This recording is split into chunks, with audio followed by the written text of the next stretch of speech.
O documentário que vamos assistir hoje foi produzido por alunos da PUC Campinas e ele traz um panorama sobre a Lei Pelé e o impacto que ela teve nos times de Campinas. Vamos ver. –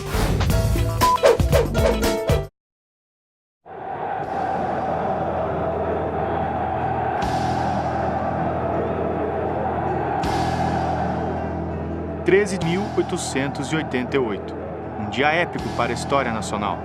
Enquanto no Rio de Janeiro a princesa Isabel assinava a lei que libertou os escravos brasileiros, em São Paulo era fundado o primeiro clube de futebol do Brasil. Dois fatos históricos que viriam a se encontrar um século depois. E coube ao rei do futebol assinar a Lei Pelé, que em tese cortou as amarras que prendiam os jogadores de futebol aos clubes brasileiros. Assim como na Lei Áurea, a nova proposta gerou uma liberdade relativa e seus reflexos e consequências viriam a mudar todo o modelo cômodo pré-estabelecido. 110 anos depois, os grilhões precisavam ser soltos uma vez mais.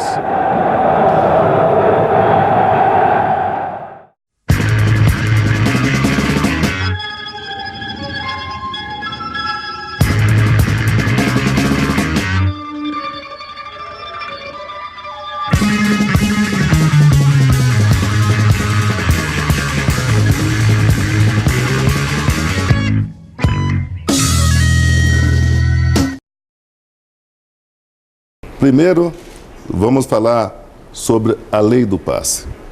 Você elaborava um contrato de trabalho da mesma maneira como passou a acontecer depois. Um contrato de prestação de serviços, pelo qual o jogador serviria a um clube por um período, digamos, de 2 anos. No final do contrato, o jogador ainda continuava preso ao clube. Ele não poderia atuar por nenhum outro clube sem o consenso do clube atual. Se não houvesse a renovação daquele contrato, ele não podia simplesmente procurar um outro emprego. Eu chegava, meu contrato ia terminar. Se eu quisesse renovar por um preço, não, os caras me encostavam ali. E aí eu não tinha direitos como cidadão, como trabalhador. O que era o passe? Era uma fumaça, um valor aleatório estabelecido e que normalmente não era contabilizado. A lei do passe era absolutamente anacrônica, né? Não teria condições de continuar. Então essa mudança ela se fez mais do que necessária, acabou acontecendo talvez até um pouco tardiamente.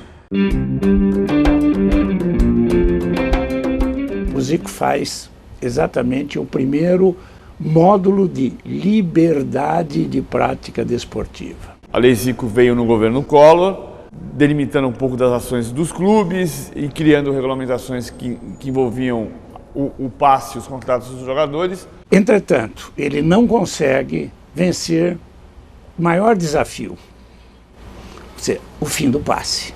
Foi realmente um período negro porque ela não teve nenhuma eficácia. Urgia fazer uma nova lei. Aí em 96, Pelé assume e a primeira preocupação, vamos acabar com o passe. Se você perguntar para a maioria da população brasileira, eles não sabem nem o que é a Lei Pelé. A nossa lei, a Lei Pelé, também era para ser um acerto na Lei Zico. Bom, basicamente é dar liberdade ao jogador de optar pelo seu emprego, pela melhor oportunidade de emprego que ele possa ter. Há um momento em que clube e jogador chegam a um acordo que um interessa ao outro, há um momento em que o clube quer seguir a vida dele, o atleta quer seguir a vida dele. Então o jogador hoje que fica sem contrato, ele pode escolher para onde ele quer jogar. Antigamente era diferente. A lei do Zico é legal, do Pelé não, porque ele arrebentou com os clubes. Ele arrebentou com todos os clubes. O clube traz o atleta, ele vem aqui, ele se destaca e simplesmente vai embora a hora que quer. Isso não é justo. Eu fico surpreso e com pena de alguns dos dirigentes do futebol brasileiro totalmente mal informados. O passe é inconstitucional. Nenhum jogador pode ter passe. Ela encerrou um ciclo de décadas em que o jogador ficava preso ao clube de forma até absurda. O futebol nasceu no dia da Lei Áurea e posteriormente nós tivemos que fazer uma segunda Lei Áurea para libertar o futebol desse grilhão. A intenção era essa, dar liberdade para o jogador de futebol. Principalmente nesse aspecto que era extremamente conservador, arcaico, que era esse relacionamento até mesmo de uma escravatura. Se dizia que o atleta era escravo dos clubes e se criou uma situação onde os clubes passam a ter somente obrigações. Infelizmente, os clubes querem ter direitos, obrigações eles não querem assumir nenhuma. Então, não adianta reclamar da lei. A lei é absolutamente completa. Eu acho que achar que a Lei Pelé ela é perfeita é um pouco demais, né? É evidente que ela não é perfeita. Foi uma imposição sem nenhuma consulta aos clubes. Isso realmente prejudicou muito a administração do dia a dia. É uma lei que mais atrapalhou do que ajudou. É a mesma coisa que você falar assim, olha, a abolição da escravatura foi imposta, ninguém consultou os fazendeiros. Ué, se você vê uma obviedade de necessidade de libertar os escravos, você vai ouvir o fazendeiro? É um semi-escravo, né? Semi-escravo porque ele tinha salário, né? E não ficava trancado no lugar, ele ia para a casa dele.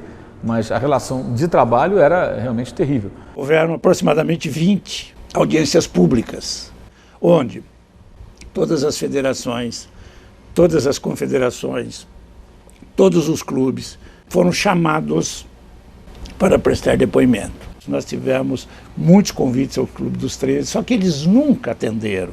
Como o objetivo dele era não cumprir, como fizeram com a Lei Zico, né, eles não deram opinião. E foi ouvido, foi debatido, só que o setor era corporativista. Ele não queria de jeito nenhum perder os poderes sobre os jogadores que possuía. Tempo já houve, a discussão foi bem longa. Eu acho que há sim uma dificuldade de se adaptar. A Lei Pelé atrapalhou quem não acreditou nela. Houve um prazo para adequação, houve um período de expectativa para que os clubes entendessem que ela era real, que ia pegar, e os clubes não acreditaram. Por que esses clubes viraram a míngua? Né? Porque eles não se estruturaram para a Lei Pelé. Você acha que os caras vão saber da lei?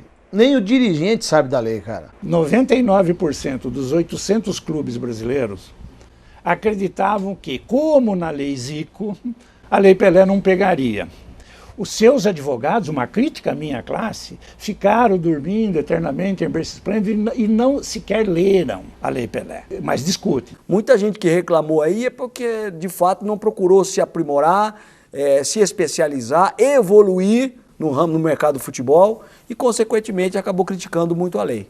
Eu acho que o dirigente deve ser competente em administrar um clube, tem que entender o sistema. Não adianta você dar liberdade se você não tiver competência para fazer, se você não tiver disciplina, se não tiver lei que responsabilize as pessoas para aquilo que elas fazem. Adaptação, quando a lei é mal feita, é difícil você se adaptar quando a lei é só de um lado. Então fica agora os diretores de clubes mal informados e ficou dizendo que a culpa é a Lei Pelé. Passados 3 anos que foi dado interstício de tempo para que os clubes pudessem se adaptar à nova norma. E eles nada fizeram. Tentavam de todas as formas derrubar a lei e não conseguiram. Primeiro, não acreditar na firmeza da lei. E segundo, não se preparar para desenvolver o trabalho como deveria ser feito. Então acho que as gestões foram muito ruins. Guarani e Ponte Preta sempre se notabilizaram, se destacaram de que forma? Celeiros e craques, celeiros e jogadores. Ponte Preta, assim como o Guarani, assim como tantos outros clubes, deixaram de investir na base. Em função dessa lei, o investimento do clube fica prejudicado, porque ele forma o atleta sempre sujeito a perdê-lo a qualquer momento. Não é só a lei, não. Ele também está errado, entendeu? É tirar o rabo da seringa. Porque trabalhou a Guarani que tinha muito ladrão lá junto. Nunca eu vi um presidente de clube falar que o outro é ladrão. Um presidente não fala mal do outro. Um presidente não entrega o outro. Houve uma gestão que foi péssima. E o Guarani foi a 2ª divisão, o Guarani perdeu seu potencial, perdeu seus sócios. Qual que é a vantagem da Lei Pelé para um clube que não tem esse tipo de conhecimento? As pessoas administraram tão mal os bens do Guarani que o Guarani é obrigado a vender o seu estádio, cara. não criou no clube uma estrutura tal para, entre aspas, blindar os seus atletas. E o clube ficou até então apenas com as obrigações e fica esperando numa negociação futura para ele ter um percentual pequeno sobre uma transferência de um atleta que foi formado no clube. Quais os jogadores que pertencem ao Guarani hoje? Nenhum. Quem foi penalizado com isso? Só o Guarani. O que os clubes estão fazendo é tentando se defender daquilo que pode ser imposto para eles, o ônus que eles podem ter no futuro. Tivemos seríssimos problemas e não tem condições de se adaptar. É a questão de perder ou perder. Os times de futebol no Brasil já estavam falidos, já estavam com problemas, quando nós arrumamos essa lei para injetar dinheiro nos clubes. Nós não conseguimos vender nenhum jogador que já estava programado para ser vendido. Com isso, nós não tivemos condições de cumprir os nossos compromissos. Aí houve uma debanda geral. Você viu alguém dizer que é incompetente e que não teve capacidade para administrar? Era só ampliar o prazo do contrato. Mas eles não quiseram fazer isso. Quiseram contar um pouco com a sorte. E aí, obviamente, esvaziou o estoque. Agora, se ele fizer uma política de compra e venda equilibrada e for repondo o estoque, ele não quebra. Infelizmente, a incompetência do nosso dirigente desportivo faz com que 80% do futebol brasileiro e das demais modalidades pereçam na mão de um cidadão que administra muito bem a sua indústria, mas que quando vai ao clube é um fracasso. Vamos dar um exemplo do São Paulo.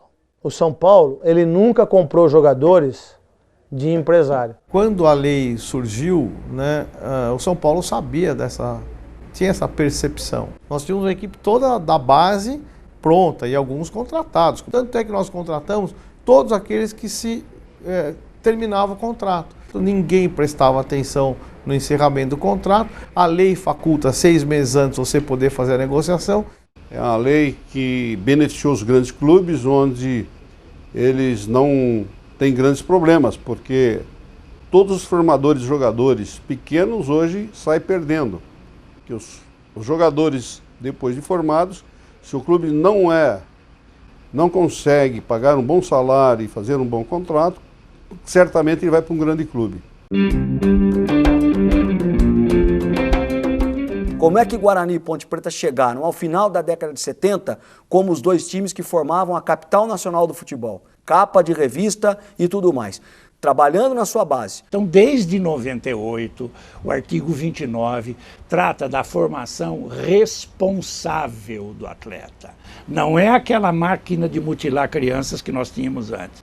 Hoje não tem isso. O que acontece é que você tem que fazer um contrato com um jogador que você acredita. Como é que você faz um contrato, faria um contrato com aquele garoto magrinho, ele tem, sei lá, 18, 19 anos, ele com 15, 16 anos de idade, pagando ele, sei lá, 50 mil, 80 mil, 100 mil por mês, para ter uma multa de zilhões e aí ele não pode sair, a não ser que alguém pague aquela multa que ninguém vai pagar, nenhum clube vai sobreviver. Por outro lado, isso, mesmo que seja uma aposta, pode representar que um desses vai te dar um lucro na venda posterior que vai pagar toda a operação do ano inteiro. Como será que no futuro nós vamos ter revelações de novos jogadores, se os clubes não se interessarem mais em desenvolvê-los? Para você profissionalizar um jogador, para você não perdê-lo, e você não sabe se ele vai ser atleta ou não, profissional, você tem que pagar 3 pau para ele por mês, para que nenhum empresário, nenhum cara aventureiro pegue o jogador. O clube fica totalmente cercado por todos os lados e vê perder os seus melhores valores, a não ser que ele faça contratos com atletas ainda muito jovens, correndo riscos desses atletas não vingarem e o clube ficar sempre com o ônus. Então eu vou ensinar o Leonel, mas se você tem um Zé Mané na mão, que vai ser um grande jogador e que ele tem 16, 17 anos, o que eu faço com o presidente? Ele fica no Guarani. A hora que ele estourar, ele vai para o São Paulo. Do São Paulo você vende, se ele estourar comigo no Guarani, eu vendo ele por $1 milhão. No São Paulo você vende ele por 10 milhões de euros. Você me dá 30%. Se o jogador não deu certo, terminou o contrato, valeu, PT, saudações e tchau. Eles poderiam ter investido, tido coragem de fazer 5 anos de contrato e garantido minimamente as multas rescisórias para não perderem tudo como perderam. Pô, você acha que o 15 Piracicaba tem isso, a Ferroviária tem isso, a Ponte Preta, o Guarani? Não tem, cara. Então eles perdem um jogador. Tem que, como eu disse, muita sensibilidade na hora de fazer o acordo, fazer um contrato, para que o clube não fique com um contrato longo com o jogador que realmente vai onerar a caixa do clube. Historicamente, quando você tenta revelar um jogador para o clube acaba negociando, ganhando dinheiro com aquilo e até movimentando e sobrevivendo. Mas você pensa em revelar um ídolo para o seu time. Qual a visão de quem monta um clube, um empresário ou um grupo só para descobrir jogador e comercializar jogadores? Ele não está preocupado em ter um atleta que vai dar retorno técnico para ele, e sim retorno só econômico. Os empresários entraram principalmente nos clubes que estavam mal estruturados, mal preparados e que, mais ainda, não quiseram se adequar à lei. Talvez a lei tenha tornado as condições da atuação desse agente, desse empresário, mais fáceis. E esses caras já vieram para o Brasil na Lei Pelé e aproveitaram a Lei Pelé. Eu não vejo como vilão, pelo contrário, eu vejo até, por um lado, muitos empresários ajudando os jogadores, fazendo o papel do clube. Então, enfim, o empresário supre muitas necessidades que o clube não supre. Então é uma relação muito cretina, muitas vezes, né? E não é só o dirigente que é o vilão, não é só o empresário, não. O jogador de futebol, muitas vezes, também tem uma conduta muito errada. Tem os bons empresários que trabalham dentro da lei e tem os empresários que são aproveitadores e querem ganhar dinheiro e esquece que existe uma vida do atleta. A maioria dos jogos do Guarani, exceção alguns, foram roubados do Guarani. Sabe como? As pessoas sabiam quando iam vencer o salário, quando iam vencer o terceiro mês. A empresa que patrocinava montou 4 ou 5 caras lá de dentro, que me processaram e perderam o processo, montaram um escritório de jogador de futebol, porque viram ali uma fatia tão grande, mas tão grande, que eles trucidaram o Guarani. Isso é Lei Pelé. Olha, nós vivemos no inferno aqui, porque quase todo garoto que aqui chega, geralmente ele já vem trazido pela mão de algum intermediário. Se você educar o seu jogador desde a base, a chance de você dizer para ele tomar cuidado com o pilantra aumenta. A lei deu a faca e o queijo na mão do jogador. O jogador muitas vezes não sabe como usar a faca e o queijo e passam a faca e o queijo para o empresário. Então por isso que você tem que tomar muito cuidado com quem assina, com quem você vai entregar a sua carreira, porque realmente se o empresário quiser ferrar com o atleta, ele ferra, mas se ele quiser ajudar, ele vai ajudar. Então há que se ter muito cuidado da maneira como se administra isso, para que o clube não fique totalmente resguardado e que ele sirva apenas para a formação do atleta. Os times médios ou pequenos sofrem mais porque, evidentemente, os times grandes têm mais apelo, como os grandes sofrem ante o assédio de clubes do exterior, né, ou de empresários. É uma cadeia, né? Todo mundo acaba pagando um pouco essa conta. O que tem que fazer é o seguinte, não deixar mexer na lei, porque na nossa lei tinha um item na lei que era importantíssimo, que era todo clube de futebol tinha que prestar conta, fazer balancete no fim do ano. Tiraram da lei. A lei, normalmente, com 12 anos, ela precisa de alguns ajustes. Os clubes têm que ter um respaldo maior da lei, a tal ponto de que o atleta revelado no clube, ele tem que prestar serviço para o clube até os 23, 24 anos. Que deveria ter 20% para o jogador, entendeu? Dos direitos federativos, 60% para o clube e 20% para quem está investindo. Eu acho que a lei do futebol tem que também ser renovada sempre. O jogador tem que ter sua segurança, o clube também tem que ter sua segurança. O clube também tem que ter a sua participação no negócio, porque ele vive disso. Eu acho que a Lei Pelé tem que ter mais cuidado na formação.